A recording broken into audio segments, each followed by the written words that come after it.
watch this topic in Hindi, skip to the timestamp of 2 minutes 50 seconds. Welcome to Legal Update program. The topic of discussion is rights of transgender persons. First of all, let's see why is it in the news. Recently, in the case of R. Anushri versus the Secretary, Tamil Nadu Public Service Commission and others, the Madras High Court noted that the state government is uncertain about how to categorize transgender individuals, which violates the rights of transgender persons. Now moving on to background of the case, a transgender woman applied for the civil service examination where the Tamil Nadu Public Service Commission denied her special category. She moved to the Madras High Court contending the same, where the TNPSC argued that without any instructions from the state government regarding the categorization of transgender persons, they could not consider any special categories. The court observed that the state government frequently misclassifies transgender people, which contradicts the Supreme Court's aim. The court found that because the notification did not acknowledge transgender people as a distinct group, the petitioner should be regarded in a special category. Now moving on to court observation. The bench of Justice V. Bhavani Subbaroyan held that transgender persons should not be clubbed under male or female categories and should instead be treated as a special category, and the norms extended to other special categories should also extend to them. Transgender Persons Protection of Rights Act 2019.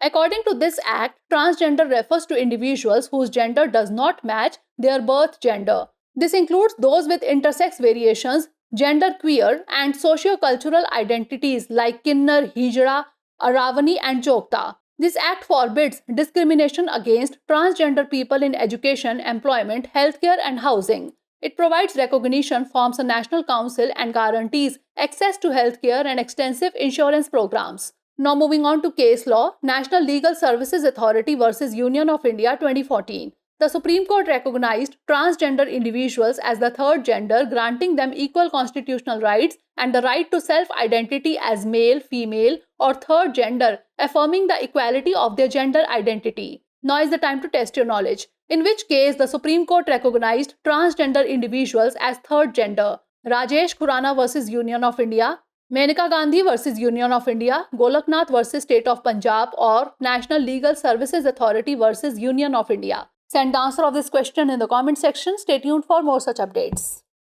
Legal update program में आपका स्वागत है। आज का हमारा चर्चा का विषय है ट्रांसजेंडर व्यक्तियों के अधिकार। सबसे पहले जान लेते हैं कि यह चर्चा में क्यों है।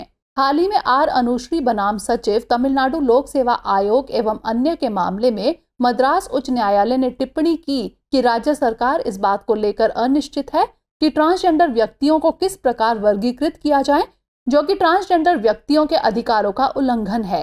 आइए जान लेते हैं मामले की पृष्ठभूमि के बारे में। एक ट्रांसजेंडर महिला ने सिविल सेवा परीक्षा के लिए आवेदन किया, जहां तमिलनाडु लोक सेवा आयोग यानी TNPSC ने उसे विशेष श्रेणी में रखने से इनकार कर दिया। उसने यही दलील देते हुए मद्रास उच्च न्यायालय का रुख किया, जहां TNPSC ने तर्क दिया कि ट्रांसजेंडर व्यक्तियों के वर्गीकरण के संबंध में राज्य सरकार से कोई निर्देश न मिलने पर वे किसी विशेष श्रेणी पर विचार नहीं कर सकते।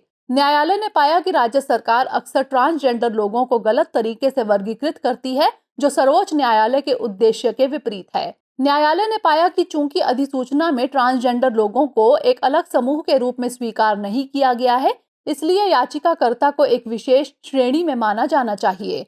न्यायालय के अवलोकन की बात करें तो न्यायमूर्ति वी भवानी सुब्बारायन की पीठ ने कहा कि ट्रांसजेंडर व्यक्तियों को पुरुष या महिला श्रेणी में नहीं रखा जाना चाहिए, बल्कि उन्हें एक विशेष श्रेणी के रूप में माना जाना चाहिए तथा अन्य विशेष श्रेणियों के लिए लागू मानदंड उन पर भी लागू होने चाहिए। ट्रांसजेंडर व्यक्ति अधिकारों का संरक्षण अधिनियम 2019। इस अधिनियम के अनुसार ट्रांसजेंडर से तात्पर्य ऐसे व्यक्तियों से है जिनका लिंग उनके जन्म के लिंग से मेल नहीं खाता है। इसमें इंटरसेक्स भिन्नता, लिंग क्वीर और किन्नर, हिजड़ा, आरावानी और जोगता जैसी सामाजिक सांस्कृतिक पहचान वाले लोग शामिल हैं।